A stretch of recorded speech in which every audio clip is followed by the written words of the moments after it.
Muy buenos días a todos y a todas los que están viendo este video el día de hoy.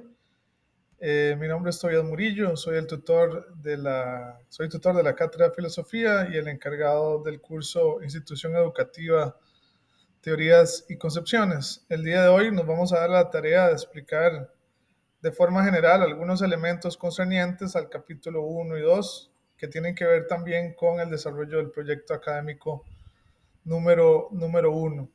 Eh, una aclaración que me parece importante hacer debido a algunos mensajes que recibí de gente que envió el proyecto de forma extraordinaria, es decir, en el tiempo que no correspondía. La cátedra nos prohíbe a nosotros revisar trabajos extemporáneos, por eso les pedimos a ustedes que por favor traten de cumplir con las fechas que se les pide y tratar de no dejar para el final las tareas académicas del curso. Algunos datos formales. Ya saben ustedes que tienen que utilizar el formato APA, que es el que corresponde. Tratar de respetar las indicaciones que vienen ahí, la letra Arial, los New Times Roman, el interlineado de 1.1, de 1.5, perdón, y los aspectos que ya ustedes saben que tienen que cumplir. La primera parte de la tarea solicita pues hacer un análisis del vínculo entre filosofía y filosofía de la educación. En específico, explicar cuál es el concepto de filosofía. Etimológicamente, la palabra filosofía quiere decir amor a la sabiduría, amor al conocimiento. El filósofo es un sabio, el sabio siempre va a desear o anhela la verdad. Esto es algo interesante a la luz de lo que vemos hoy en día, donde la verdad ya no parece ser algo importante. Preferimos acomodar la verdad a nuestros intereses, a nuestros deseos, a nuestros caprichos y nos alejamos cada vez más de la verdad cuando esta no nos favorece. Pues en ese sentido la filosofía es un trabajo pues que requiere mucha objetividad y honestidad intelectual, en el sentido de que la verdad y la filosofía no están anexadas a nuestros caprichos, sino que tienen que ver con algo totalmente diferente. Tienen que ver con la objetividad del conocimiento y la filosofía es ese intento de conocer de forma objetiva. Algunos aspectos que el libro de texto aclara: la filosofía no es una ciencia en el sentido estricto, no utiliza el método científico como tal vez lo utiliza la biología, la química u otras ramas de las ciencias naturales o las ciencias exactas. La filosofía como tal tampoco tiene un objeto de conocimiento como la tienen estas ciencias. Eso no quiere decir que la filosofía sea contraria a la ciencia, sino que la ciencia se debe entender como un apoyo a la filosofía. Es más, la ciencia nace de la filosofía. La ciencia nace con el inicio de la filosofía, cuando los filósofos trataron de entender la realidad no con elementos religiosos ni mitológicos, sino trataron de entender la verdad desde la naturaleza misma. Las cosas no suceden por magia o porque a un dios se le hayan ocurrido, sino que suceden porque tiene leyes, normas. Y la filosofía inició como ese intento de entender las cosas desde la naturaleza, alejándose de lo mitológico, de lo religioso, tratar de depurar el conocimiento desde la propia razón. Eso, en ese sentido, la filosofía es un saber que aporta un conocimiento objetivo, que pretende aportar un conocimiento objetivo, alejándose, ya lo dijimos, de los mitos, de lo religioso, de lo misterioso, de lo mágico, para tratar de entender el mundo desde un punto de vista pues más objetivo, como ya hemos venido diciendo. Y para conocer objetivamente el mundo se requiere de un proceso metódico y sistemático. La filosofía es metódica y sistemática. No es un conocimiento que viene por la intuición, sino que requiere un proceso, requiere un análisis, requiere de lógica, requiere de pasos. Pensar bien es un ejercicio de mucho orden. En ese sentido, la filosofía es un saber sistemático y metódico. No es un conocimiento, como ya dijimos, como lo religioso, que tiene más que ver con el conocimiento revelado. Y lo más importante de todo, la herramienta fundamental que utiliza la filosofía es la razón. En ese sentido, la filosofía se aleja de otros elementos como la magia, por ejemplo. A ver, pensar filosóficamente significa pensar racionalmente. Si en este momento usted está en su casa, por ejemplo, y se mueven las celosías o se mueve una ventana, si usted tiene un pensamiento mágico o, digámoslo así, un pensamiento, sí, mágico, si que usted cree en las brujas o cree en los espíritus, pues su conciencia, su razón, no su razón, su conocimiento pues le dará o lo hará pensar que esa celosía que se movió, pues lo mueve un espíritu. La filosofía es el intento de explicar racionalmente lo que pasa. No puede ser un espíritu. Vamos a buscar una causa dentro de la naturaleza que permita entender por qué se mueven las celosías, por qué se mueve la cortina. Antes de la filosofía o antes del pensamiento filosófico, si un rayo caía era porque un dios estaba enojado. Con la filosofía desaparece el pensamiento mágico y se incorpora la razón dentro del pensamiento. Como una forma de darle sentido a las cosas, pero desde el ámbito, ya dijimos, natural, científico, racional. La filosofía también es crítica, en el sentido de que cuestiona constantemente lo que consideramos verdadero y lo delimita. Para la filosofía, la verdad, no hay un poseedor, ¿cómo se llama? No somos poseedores o no hay alguien que posea la verdad como en la Edad Media que la religión poseía la verdad, sino que la filosofía va a cuestionar el conocimiento que tenemos, lo va a tratar de purificar, le va a tratar de dar forma, ya dijimos, con un método, con un sistema, y va a delimitar lo que es posible conocer y lo que no. La filosofía en ese sentido no es como la religión que tiene ya un conocimiento acabado, sino que constantemente está cuestionando el saber para tratar de entender mejor y tratar de también llevarnos a la verdad. La filosofía también parte de que ese conocimiento no es un conocimiento que sirva solamente para una cultura o para una época, sino que se supone un saber universal. ¿Qué significa un saber universal? Pues que sirve para todos. La verdad no es algo que solo nos sirva a Occidente, le sirve también a China, le sirve también al pensamiento oriental, al pensamiento, ¿cómo se llama? Occidental. La filosofía es en este sentido un conocimiento que sirve a todos, en ese sentido es un conocimiento universal. Bueno, ya sabemos qué es filosofía, pero ¿qué entendemos nosotros por filosofía de la educación? La filosofía de la educación es el intento de utilizar la filosofía para pensar la educación. Es decir, la filosofía de la educación reflexiona sobre los fines y propósitos y alcances de la educación. En este sentido, nosotros como docentes no solamente estamos obligados a pensar nuestra materia, a enseñar nuestros contenidos, sino a pensar el porqué de la educación y el para qué de la educación. En este sentido, la filosofía de la educación responde a ese porqué y a ese para qué del conocimiento, para qué estoy enseñando. Es decir, la filosofía de la educación se eleva por encima de la disciplina que estamos enseñando para entender el propósito final. En este sentido, la filosofía de la educación delimita las coordenadas del educador, los métodos y los saberes que nosotros pues tenemos que tener como educadores. ¿Cuáles son los métodos que yo puedo utilizar y cuáles no? Ese es el trabajo que hace la filosofía de la educación. ¿Cuáles son los saberes sobre los cuales yo me apoyo? Si soy un profesor, por ejemplo, de matemática, tengo que saber que yo no puedo enseñar magia o santería dentro de mi lección, que la disciplina tiene ciertos límites, tiene ciertos métodos, ¿sí?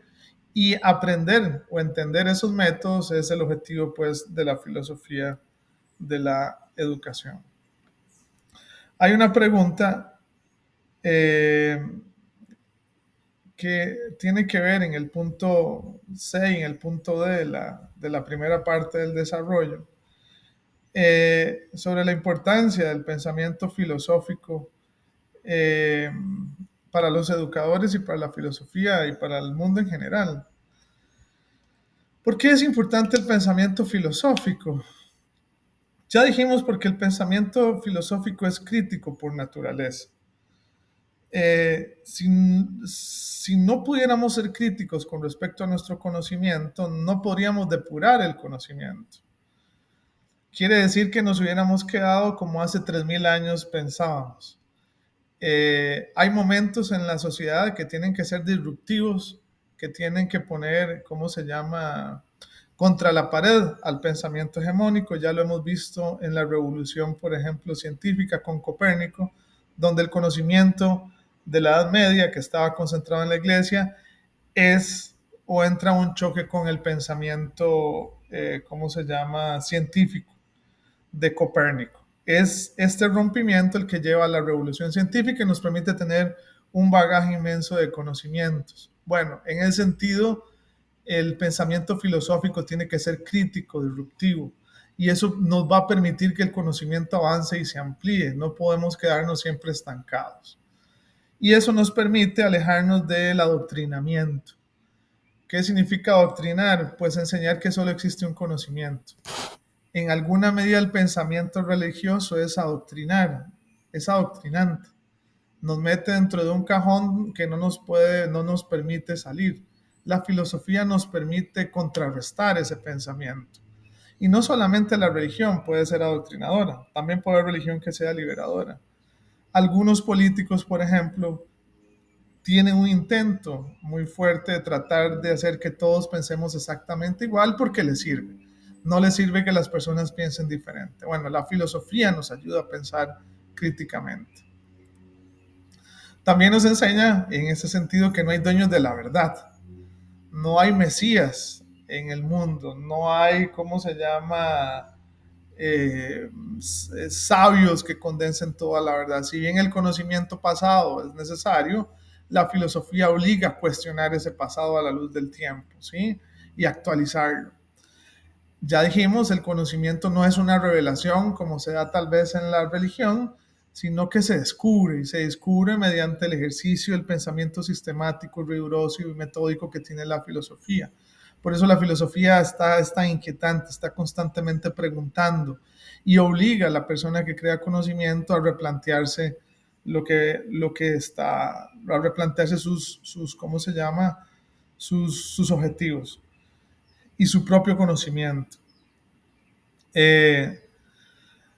Si la verdad no es una revelación y es un descubrimiento, el descubrimiento requiere ser sistemático, agudo, objetivo. Y ese es el objetivo de la filosofía, que la verdad tiene que producirse a partir de ese pensamiento sistemático, agudo y objetivo. Que de repente no la tienen otros saberes u otro tipo de cómo se llama, sí, de saberes, digámoslo así, como por ejemplo en la magia o el horóscopo, donde el conocimiento no requiere objetividad ni agudeza ni sistematicidad, sino que es un conjunto de saberes que yo simplemente los absorbo y los repito. En ese sentido también la filosofía o el saber filosófico promueve la autonomía y la libertad en las personas, promueve la independencia de pensamiento.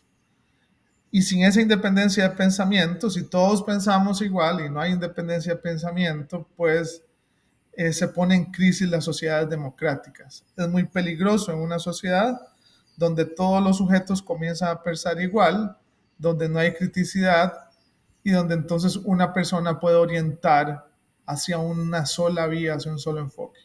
De repente eso puede funcionar en un culto religioso, pero no en una sociedad democrática, donde existe una multiplicidad de razas, de culturas, de religiones, etcétera, etcétera, y pues donde lo que debe prevalecer es el conocimiento racional, y no el de unos pocos o el de una mayoría que de repente se impone sobre los demás.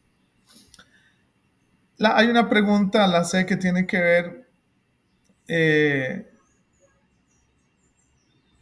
con la influencia sobre los educadores del pensamiento filosófico y de la filosofía de la educación. Algo importante es que el docente tiene que hacer un ejercicio también de pensarse a sí mismo y de pensar lo que hace. No es simplemente, como lo dije anteriormente, ir a vomitar conocimientos a los estudiantes, sino pensar precisamente sobre el propósito yo de ejercer o de dar ese conocimiento. La pregunta por el propósito, por los límites, ya dijimos que es el propósito de la filosofía de la educación. El profesor o el maestro que entiende el propósito o el sentido de su materia es una persona que puede educar mejor, que entiende cuáles son sus límites y sus barreras y define con eso su espacio y su función dentro del aula. ¿Sí? Nosotros no solamente enseñamos una materia, sino que también enseñamos un sistema de vida. La materia de nosotros tiene un sentido, por lo cual fue puesta ahí en el currículum, y yo tengo que obedecer a ese sentido que me da a mí, la sociedad me impone. Preguntarme por ese sentido, ese propósito, incluso si ese propósito está bien, si yo estoy enseñando lo que yo considero que es correcto, ¿sí? Es el ejercicio del pensamiento filosófico. Y eso obviamente me va a permitir a mí entender mejor mis funciones y mi objetivo como docente. Esto es a grandes rasgos lo que tiene que ver con la pregunta 3.1. Voy a pasar a la pregunta 3.2, donde se enfoca básicamente sobre, o nos pregunta sobre el método socrático, y también sobre otros sistemas como los sofistas. Eh, Tal vez para iniciar, Sócrates es uno de los pensadores más importantes de la filosofía occidental, si no el más importante, y es quien pone las reglas del pensamiento universal o el pensamiento filosófico. Sócrates crea un sistema que se llama, un método que se llama el método mayéutico. Para el método mayéutico les voy a pedir que se imaginen una partera. Una partera es como, digamos, hoy en la actualidad sería una enfermera que ayuda a dar a luz, especialista, a dar a luz a las mujeres. Ustedes van a notar que la partera no es la persona que tiene el hijo, sino que ayuda a la otra persona a dar a luz. Así como una partera ayuda a dar a luz a una persona, un docente debe convertirse en un partero o una partera, pero una partera del conocimiento. El objetivo del docente es dar luz al conocimiento. Pero el conocimiento no está afuera, no es algo que yo le meto en la cabeza a mi estudiante, sino desde el punto de vista de Sócrates, el estudiante tiene la capacidad de entender la verdad, de entender ese conocimiento. Para Sócrates el conocimiento ya está dado anteriormente, los conceptos ya existen previamente y ya nosotros los entendemos. Lo que tenemos que hacer es dar a luz. Traten de imaginarse ustedes en algún momento cuando ustedes han estado en una conversación con algún grupo de amigos y algún amigo toca un tema de interés y conforme ustedes van discutiendo con ese amigo y ese amigo les hace preguntas a ustedes van entendiendo lo que a ustedes les pasa. Y llega un momento donde usted dice, ya entendí, ¿sí? El principio de la mayéutica es que ese conocimiento ya está en usted. Si usted tenía un problema con su novia y lo comienza a conversar con un amigo, va a notar que usted va a ir viendo un montón de aspectos que antes usted no notaba, que no había visto en el problema. La mayéutica lo que nos hace es aprender a ver la verdad mediante ese ejercicio de pregunta y respuesta, hasta que la persona por sí misma, no porque el docente le haya dicho ni porque el amigo le haya dicho cuál es el problema, sino usted mismo logre darse cuenta de cuál es el concepto verdadero. En este sentido, la mayéutica es ayudar a conducir al otro hacia la verdad mediante preguntas y diálogo. Existen otras vías o métodos, ¿verdad? Que generalmente, de hecho, fueron utilizados durante mucho tiempo en la educación, como el conductismo o la transmisión directa o mecánica del conocimiento, que consistía en que el docente se paraba en el aula, que el docente era el que conocía, y vomitaba ese conocimiento hacia los estudiantes, ¿verdad? El estudiante simplemente memorizaba ese conocimiento. Pues no hay nada más contrario al ejercicio de la mayéutica que pues ese proceso de tratar de incorporar conocimientos sin que el estudiante los procese y los asimile. La ventaja del ejercicio mayéutico es que cuando usted entiende, porque usted mismo se explica, porque es usted mismo el que da el conocimiento, es que cuando usted logra decir la verdad, no solamente la dice de forma memorística, sino es porque la aprendió. Aprendió, quiero decir que la agarró, ahora es suyo ese conocimiento. No es lo mismo memorizar algo que entenderlo. La mayéutica nos permite a nosotros entender la verdad y no memorizarla. Y esa es la gran diferencia entre el enfoque mayéutico y el enfoque de transmisión directa del conocimiento. Pues hay una disputa en la filosofía, y ahora me estoy refiriendo al punto B del 3.2,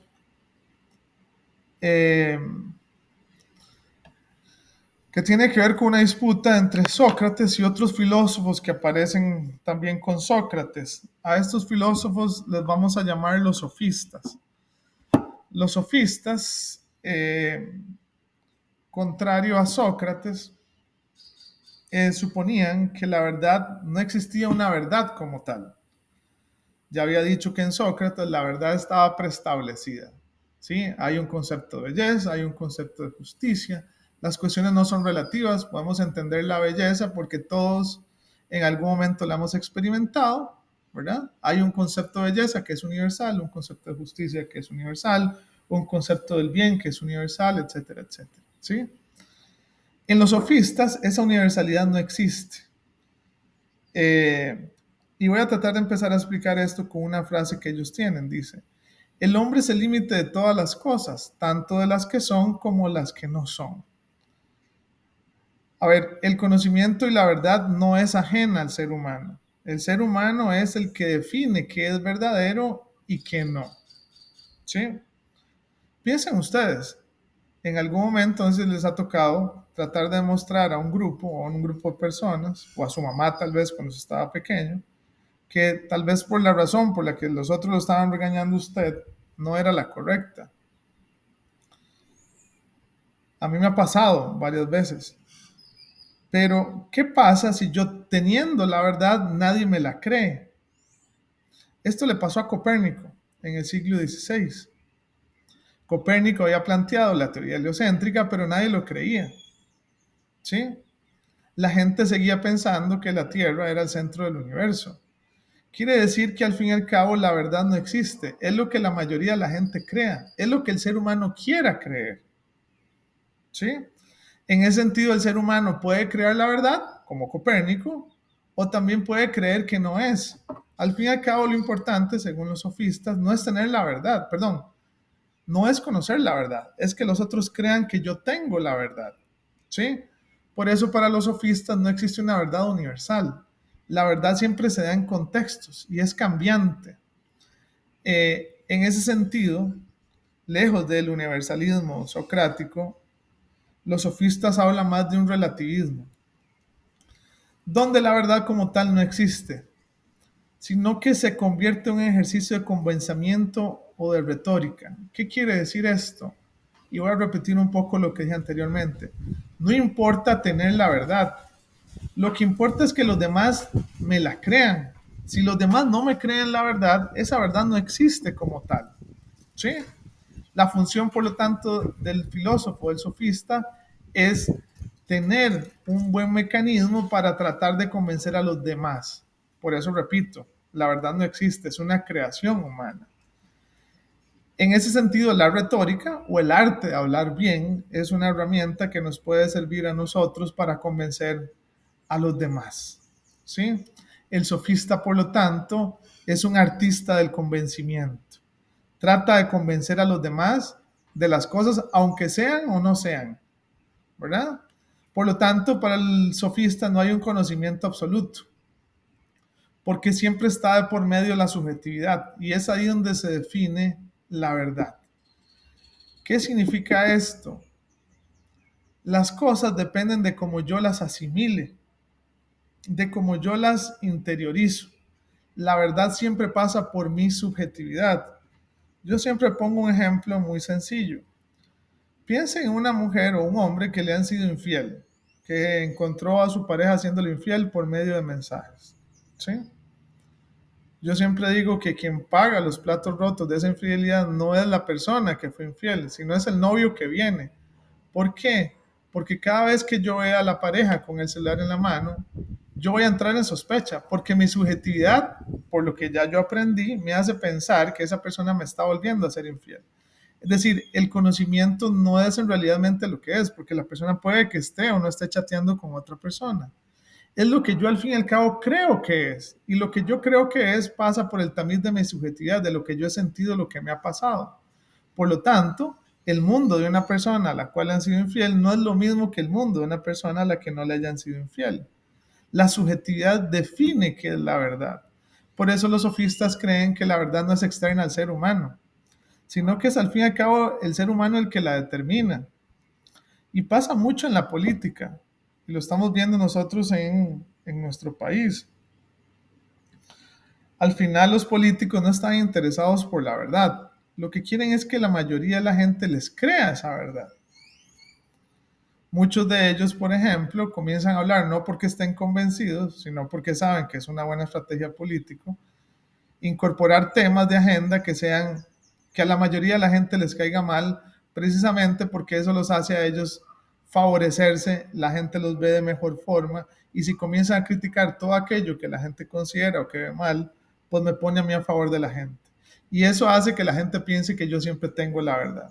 Igual puede pasar, por ejemplo, y lo vemos en Estados Unidos, donde un presidente habla sobre los temas que todo el mundo quiere escuchar, la gente le aplaude, y ya no tiene que ver esto con la verdad, sino con lo que la gente quiere escuchar, ¿sí? El arte de la retórica tiene mucho que ver con eso, con explorar las emociones y trabajar con ellos. Contrario a esto, está el enfoque socrático de la verdad. Recuerden que para los sofistas la verdad es subjetiva.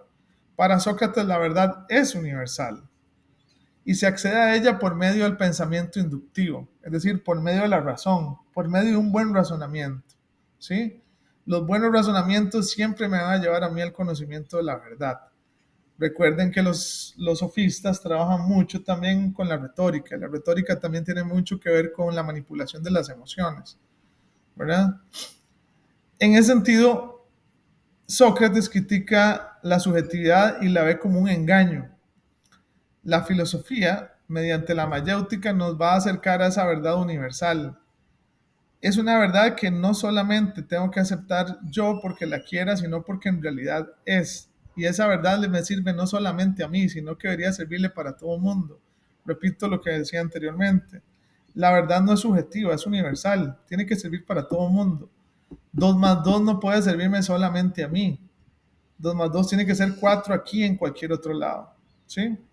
Sócrates, por lo tanto, creía que los sofistas eran mercaderes de la verdad, porque al fin y al cabo lo que ellos hacían era jugar con la verdad de lo que la gente quería escuchar, aprender a convencer a la gente de lo que quiere escuchar para favorecerse.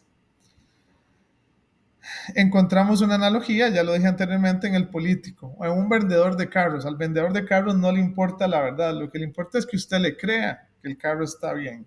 Y si usted le compró el carro, pues usted está y el carro estaba mal, usted mismo se percató de que lo que importaba no era la verdad. Al fin y al cabo lo que importó fue lo que le dijo esa persona, que usted creyera esa verdad. Si usted la cree, la verdad es así. ¿Sí? Ok, con esto pasamos al punto número 3.4, que nos pregunta en el punto A de cuáles son los principales objetivos educativos de la Academia de Platón y el Liceo de Aristóteles. Bueno, para empezar, Platón es discípulo de Sócrates. Y Platón está muy interesado en esta idea de la verdad. Platón es también heredero del pensamiento de Pitágoras. Ya ustedes conocen a Pitágoras. Pitágoras es un matemático, ¿sí? Para el cual la matemática tenía una importancia fundamental. Y esto va a permear muy importante la Academia de Platón. El pensamiento matemático tiene la característica de que permite la objetividad que tanto explora la filosofía, que tanto le interesa la filosofía, ¿sí? Y que posteriormente va a ser tan importante para la ciencia moderna principalmente, ¿no? La matemática nos permite tener certezas y en ese sentido el conocimiento tiene que acercarse a la matemática. Esto es un elemento que está muy claro en Platón